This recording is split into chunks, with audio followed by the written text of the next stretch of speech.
نہ ہی ہمیں عمر کا خیال ہے کہ ہماری عمر جو ہے وہ دن بدن گھٹتی جا رہی ہے. اسی لیے اللہ رب العالمین نے جناب محمد رسول اللہ صلی اللہ علیہ وسلم کو مخاطب کرتے ہوئے ارشاد فرمایا تھا کہ وَلَلْآخِرَةُ خَيْرٌ لَكَ مِنَ الْأُولَىٰ، کہ اے محمد صلی اللہ علیہ وسلم آپ کے لیے آخرت کی زندگی دنیا کی زندگی سے بہتر ہے. جب آپ حدیث کی کتابوں کا مطالعہ کریں گے اور ان کا جب آپ اسٹڈی کریں گے تو آپ کو پتا چلے گا کہ بہت ساری جگہوں پر دنیا کی حیثیت اس طرح بتائی گئی ہے کہ سمندر میں ڈالی ہوئی اس سوئی کے برابر ہے جو سوئی سمندر میں ڈالنے کے بعد اپنے ساتھ جو پانی کا قطرہ لے کر اٹھتی ہے. یہ ہے دنیاوی زندگی کی حیثیت. جب آپ ترمذی کو پڑھیں گے تو اس کے اندر آپ کو یہ جملہ ملے گا کہ صحابی رسول کہہ رہے ہیں کہ اے اللہ کے رسول، آپ جس بستر پر سوئے اور جس بستر پر آپ سو کر اٹھے، اس بستر پر سو کر اٹھنے کی وجہ سے آپ کے جسم پر، آپ کے کمر پر، آپ کے باڈی پر جو داغ پڑ گیا ہے یہ اس وجہ سے کہ یہ بستر اچھا نہیں. اے اللہ کے رسول، کہ ہم آپ کے لیے گرم گرم بستر کا انتظام نہ کریں؟ تو اللہ کے نبی جناب محمد رسول اللہ صلی اللہ علیہ وسلم نے اس پوچھنے والے صحابی کو جو اگزامپل دیا، جو مثال دیا، وہ غور کرنے کی بات ہے.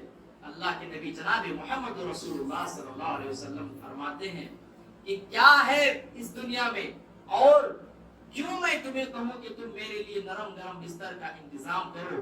ما انا فی الدنیا الا کراکب اشتظل تحت الشجرہ، میں تو اس دنیا میں اس مسافر کی طرح ہوں جو مسافر سفر کے تھکاوٹ اور صعوبتوں سے پریشان ہو کر کسی سائے دار درخت کے نیچے تھوڑی دیر آرام کرنے کے لیے بیٹھتا ہے، پھر تھوڑا وہ سستاتا ہے، پھر تھوڑی دیر سستانے کے بعد اپنا سامان اٹھاتا ہے اور چل دیتا ہے. یہی نہیں، حضرت عمر فاروق رضی اللہ تعالی عنہ کو آپ صلی اللہ علیہ وسلم نے جواب دیا تھا جب حضرت عمر فاروق رضی اللہ تعالی عنہ نے کہا تھا کہ اے اللہ کے نبی، آپ اللہ کے نبی ہو کر کھجور کی بنی پتیوں کی چٹائی پر آپ سوئے اور یہودی و نصارہ نرم گرم بستر پر سوئے. اے اللہ کے رسول، ہم آپ کے لیے نرم گرم بستر کا انتظام کریں گے. تو اللہ کے نبی جناب محمد رسول اللہ صلی اللہ علیہ وسلم نے حضرت عمر فاروق رضی اللہ تعالی عنہ کو جو جواب دیا تھا وہ جملہ یہ تھا کہ اے عمر، لہم فی الدنیا ولنا فی الآخرہ، کہ یہ ساری چیزیں دنیا میں یہودی و نصارہ کے لیے ہے اور ہمارے لیے آخرت میں ہے. میرے پیارے بھائیوں، بزرگوں، دوستوں، آج ہم دنیا کے اندر آرام اور سکون چاہتے ہیں. غور کرنے کا مقام ہے کہ حضرت آدم علیہ السلام کو اللہ رب العالمین نے ایک غلطی کے بنا پر اس دنیا کے اندر بھیجا اور ہم اس دنیا میں سکون چاہتے ہیں. اگر اس دنیا کے اندر سکون نام کی کوئی چیز ہوتی تو کیا اللہ رب العالمین حضرت آدم علیہ السلام کو اس دنیا کے اندر بھیجتے؟ کسی کی بھی زندگی پرفیکٹ اور بہترین نہیں ہو سکتی. ہر ایک کی زندگی میں مصیبتیں اور پریشانی لگی ہوئی ہے.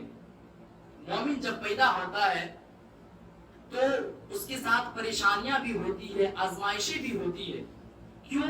کیونکہ دنیا ہمارے لیے آزمائش کی چیز ہے اور کافر کے لیے، ان لوگوں کے لیے تو یہ جنت ہے. بس اس دنیا کے اندر ہی وہ جتنا آرام کر سکتا ہے کرے، اس کے بعد تو نہ اس کے پاس کوئی سوال کیا جائے گا اور نہ ہی ان سے کوئی حساب کتاب لیا جائے گا. اس کو ڈائریکٹ سیدھا جہنم کے اندر ڈال دیا جائے گا. میرے پیارے بھائیوں، بزرگوں، دوستوں، اس قدر افسوس کا مقام ہے کہ دنیا کی حیثیت کیا ہے کہ سمندر میں ڈالی گئی اس سوئی کے برابر ہے جو سوئی سمندر میں ڈالنے کے بعد اپنے ساتھ جو پانی کا قطرہ لے کر اٹھتی ہے.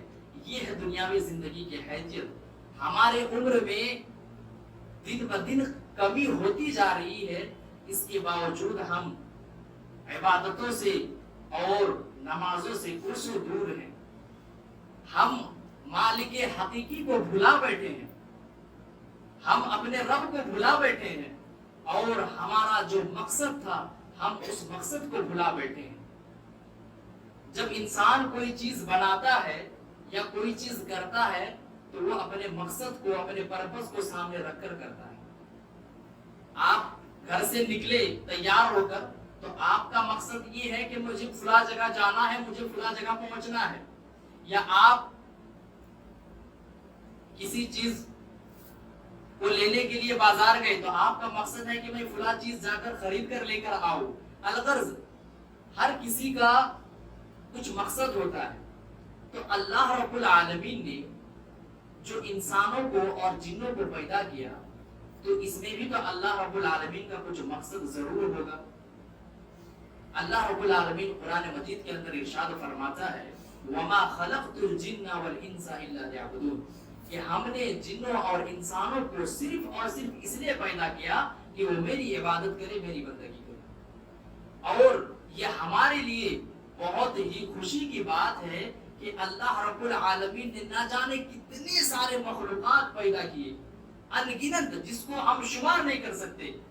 سمندر سے لے کر خشکی تک جتنے بھی سارے مخلوقات ہیں ہم اس کو شمار نہیں کر سکتے، گن نہیں سکتے. ان تمام مخلوقات میں سب سے اعلیٰ اور سب سے اونچا مقام اور جو درجہ سب سے زیادہ دیا وہ انسان کو دیا. انسان کو اللہ رب العالمین نے اشرف المخلوقات کے اندر پیدا فرمایا. اللہ رب العالمین نے انسان کو اشرف المخلوقات بنایا. کتنی بڑی اللہ رب العالمین کی نعمت ہے. اگر اللہ رب العالمین چاہتا تو ہمیں کسی اور مخلوق بنا سکتا تھا، لیکن اللہ رب العالمین نے ہمیں اشرف المخلوقات کے اندر پیدا فرمایا. اور اللہ رب العالمین کا جو مقصد ہے ہمیں پیدا کرنے کا وہ صرف اور صرف اس لیے کہ ہم اللہ رب العالمین کی بندگی کریں، ان کی عبادت کریں. لیکن بڑا ہی افسوس کا مقام ہے کہ آج ہم مسجدوں سے کوسوں دور ہیں، ہم اللہ کی عبادت سے اور اللہ کی یاد سے ہم کوسوں دور ہیں. ایک مثال کے ذریعے اس چیز کو یہ سمجھ سکتے ہیں آپ کہ ایک بادشاہ ہے اور اس کا بہت سارے غلام ہیں. اب بادشاہ کے یہاں جو دربار میں جو قانون ہے وہ یہ ہے کہ 5 وقت وہاں پر حاضری لگتی ہے کہ کون غلام دربار کے اندر حاضر ہوا اور کون غلام غائب ہے. تو آپ بھلا بتائیے مجھے کہ اس میں سے ایک غلام ایسا ہے جو صرف اور صرف 6-7 دن کے اندر ایک ہی دن دربار میں حاضر ہوتا ہے اور ایک ہی دن وہ حاضری بناتا ہے اپنا، اور ایک ہی دن اپنا اٹینڈنس وہ بناتا ہے اور پھر چلا دیتا ہے، پھر پورے ہفتے بھر وہ غائب رہتا ہے. اور وہ یہ سوچتا ہے کہ میں ایک دن حاضری کر کے میرا حاضری بن گیا، میرے لیے یہ کافی ہے، بادشاہ اس سے خوش ہو جائیں گے اور مجھے تنخواہ دے دیں گے، مجھے سیلری دے دیں گے. تو آپ کا جواب کیا رہے گا کہ یہ کیسے ہو سکتا ہے؟ بادشاہ اس کو کیسے سیلری دے دے گا یا بادشاہ اس سے کیسے خوش ہوگا؟ ظاہر سی بات ہے خوش ہو ہی نہیں سکتا.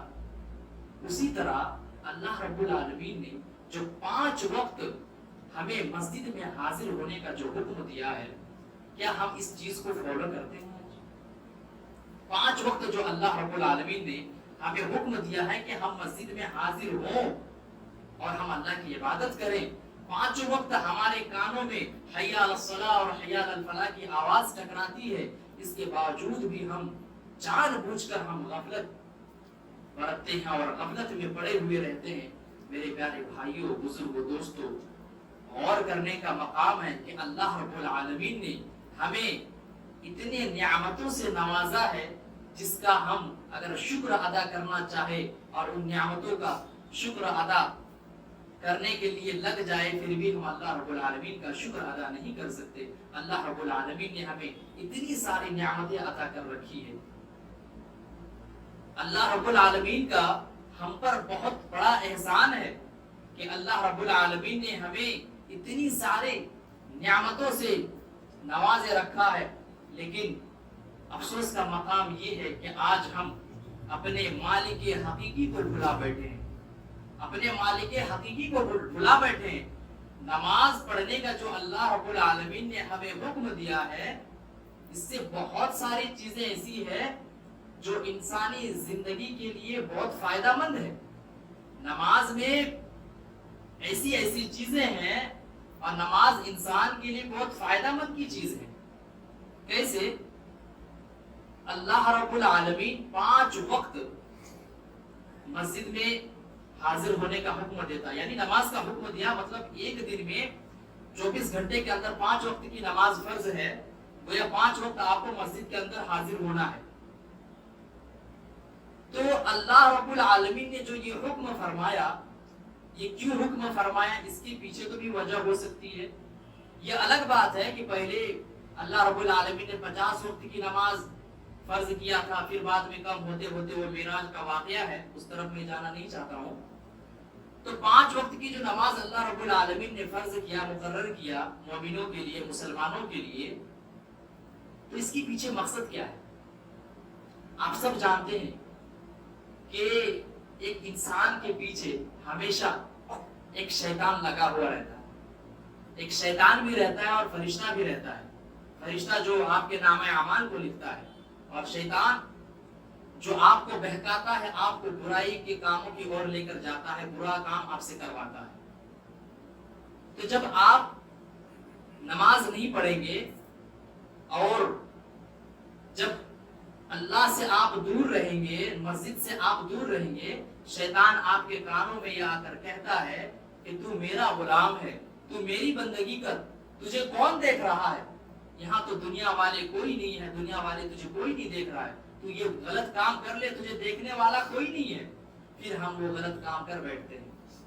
تو شیطان جو انسان کو بہکاتا ہے اور اس کے کانوں میں آ کر کہتا ہے کہ تو میرا بندہ ہے، تو میرا غلام ہے، اس چیز کو دور کرنے کے لیے اور اس چیز کو ختم کرنے کے لیے اللہ رب العالمین نے نماز ہم پر فرض کیا ہے. اس لیے کہ ہم 5 وقت مسجد میں حاضر ہوں، اور مسجد میں حاضر ہونے کے بعد اللہ کی عبادت کریں، اور ہمیں تاکہ یہ احساس ہو کہ ہم کسی اور کے غلام، کسی اور کے بندے نہیں ہیں، بلکہ ہم صرف اور صرف اللہ رب العالمین کے بندے ہیں. صرف اور صرف ہم اسی کی بندگی کریں گے اور اسی کا کہا مانیں گے، اسی کا حکم مانیں گے اور اسی کی اطاعت کریں گے. اس چیز کو ختم کرنے کے لیے آپ دیکھیں گے کہ جو بندہ، جو انسان یا جو شخص دین سے کوسوں دور ہو جاتا ہے، نماز تک نہیں یا جمعہ تک بھی نہیں جو پڑھتا ہے، آپ دیکھیں گے جب اس کو آپ کوئی دین کی بات کہیں گے یا کوئی اچھی بات کہیں گے تو اس کے دل میں اثر نہیں کرتی ہوگا.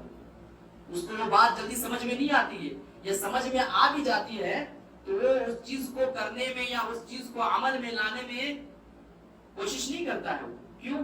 کیونکہ اس کا جو دل ہے وہ سیاہ ہو جاتا ہے. شیطان اس کو اپنے چپیٹ میں پوری طریقے سے وہ لے لیتا ہے. تو ان چیزوں کو اللہ رب العالمین ختم کرنے کے لیے، ان چیزوں کو دور کرنے کے لیے اللہ رب العالمین نے نماز کا حکم دیا کہ ہم 5 وقت اللہ رب العالمین کی بندگی کرتے رہے، تاکہ ہمیں یہ احساس ہو کہ ہم اللہ کے صرف اور صرف اللہ کے بندے ہیں. میرے پیارے بھائیو، بزرگوں، دوستوں، سوچنے کا اور فکر کرنے کا مقام ہے کہ ہم آج صرف جمعہ کے دن حاضر ہوتے ہیں مسجدوں کے اندر.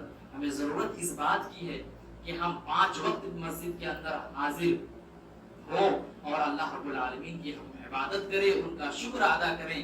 کتنی حیرت کی بات ہے کہ اللہ رب العالمین نے ہمیں کتنی ساری نعمتیں عطا کر رکھا ہے کہ آج ہمیں کسی چیز کی کمی نہیں محسوس ہوتی ہے، یا ہوتی بھی ہوگی تو وہ بہت بڑا خواب ہوگا کہ میرا یہ ہو جائے، میرا وہ ہو جائے. لیکن اس طرح تو اللہ کے فضل و کرم سے کسی کا نہیں ہوگا اس طرح کہ ایک وقت کھانا مل گیا لیکن دوسرے وقت کھانا کہاں سے ملے گا، اس سوچ میں اور اس غور و فکر میں آپ پریشان ہیں. اس طرح تو کسی کی حالت نہیں ہے. اللہ کے فضل و کرم سے الحمدللہ سب کی حالت اللہ کے فضل سے بہتر ہے، بہت بہتر ہے. اس زمانے میں نبی صلی اللہ علیہ وسلم یا صحابہ کے دور میں جب سورہ تکاثر کی جب ایک آخری آیت جب نازل ہوئی، ثم لتسألن یومئذ عن النعیم، جب یہ آیت نازل ہوئی تو صحابہ اکرام رضی اللہ تعالی عنہم اجمعین پریشان ہو گئے. زبیر بن عوام رضی اللہ تعالی عنہ نبی صلی اللہ علیہ وسلم کے پاس آتے ہیں اور پوچھتے ہیں کہ اے اللہ کے نبی ہمارے پاس تو کچھ بھی نہیں ہے، صرف 2 چیزیں ہیں، کھجور اور پانی، تو کیا اس تعلق سے بھی اللہ رب العالمین ہم سے سوال کرے گا؟ اللہ رب العالمین قرآن کے اندر فرماتا ہے ثم لتسألن یومئذ عن النعیم، کہ تمہیں قیامت کے دن ان نعمتوں کے بارے میں سوال کیا جائے گا، ان نعمتوں کے بارے میں تم سے پوچھا جائے گا، تم سے سوال کیا جائے گا، تم سے مواخذہ کیا جائے گا۔ تو وہ صحابی زبیر بن عوام کہتے ہیں اللہ کے نبی سے کہ اللہ کے نبی ہمارے پاس تو کچھ بھی نہیں ہے، صرف کھجور اور پانی ہے، تو کیا ان نعمتوں کے بارے میں اللہ رب العالمین ہم سے سوال کریں گے؟ تو اللہ کے نبی جناب محمد رسول اللہ صلی اللہ علیہ وسلم کہتے ہیں کہ ہاں، ان نعمتوں کے بارے میں بھی اللہ رب العالمین سوال کرے گا۔ ذرا تصور کریں کہ اس وقت جب یہ آیت نازل ہوئی تو صحابہ اکرام سارے کے سارے پریشان حال ہو گئے، رونے لگے، اور اس دور میں یہ آیت نازل ہوئی جب صحابہ اکرام کی حالت اور ان کی کیفیت اس طرح تھی کہ کئی دن بھوک سے گزارتے تھے، کئی دن حلق میں کھانا تک نہیں جاتا تھا، کئی دن تک کھانا روٹی کچھ بھی میسر نہیں ہوتا تھا۔ خود نبی صلی اللہ علیہ وسلم کا حال یہ تھا کہ آپ صلی اللہ علیہ وسلم پیٹ میں پتھر باندھ کر گزارا کیا کرتے تھے۔ اس وقت یہ آیت نازل ہوئی اور اس وقت سارے صحابہ پریشان حال ہو گئے کہ اللہ رب العالمین ہم سے اگر کل قیامت کے دن نعمتوں کے بارے میں اگر سوال کرتے تو ہمارے پاس کیا جواب رہے گا۔ اس حساب سے اگر دیکھا جائے تو آج ہمارے پاس کسی بھی چیز کی کمی نہیں ہے، ہر نعمت اللہ رب العالمین نے ہمیں عطا کیا ہے۔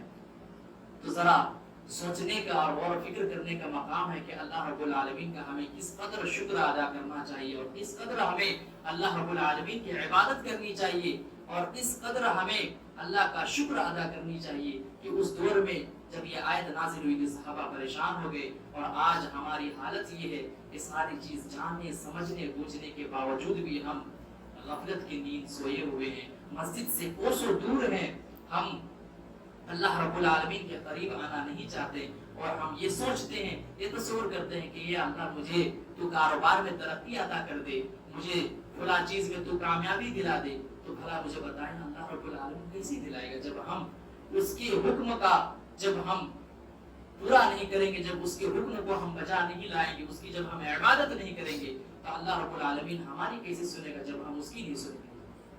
میرے پیارے بھائی بزرگ دوستو، آخر میں میں یہی کہنا چاہوں گا کہ اللہ رب العالمین کا شکریہ ادا کریں، 5 وقت کی نماز پڑھیں، نماز قائم کریں، نماز کی پابندی کریں، اور مسجد سے جڑے رہیں۔ مسجد سے جڑے رہیں گے تو آپ کا ایمان، آپ کا تقوی، آپ کا پرہیزگاری سب برقرار رہے گا، باقی رہے گا، آپ کے ایمان میں بڑھوتری پیدا ہوگی، اور آپ دین کے کام میں اور آگے بڑھیں گے، خیر کے کام میں آگے بڑھیں گے، اللہ رب العالمین آپ کو اجر و ثواب عطا کرے گا۔ آخر میں یہی کہنا چاہتا ہوں کہ اللہ العالمین ہم تمام مسلمانوں کو 5 وقت کی تو نماز پڑھنے کی توفیق عطا فرما۔ اللہ العالمین ہم تمام مسلمانوں کو مصیبت اور پریشانی سے تو دور رکھ۔ اللہ العالمین ہم تمام مسلمانوں کو ایک سچا اور پکا مسلمان بنائے رکھ۔ آمین وآخر دعوانا الحمدللہ رب العالمین۔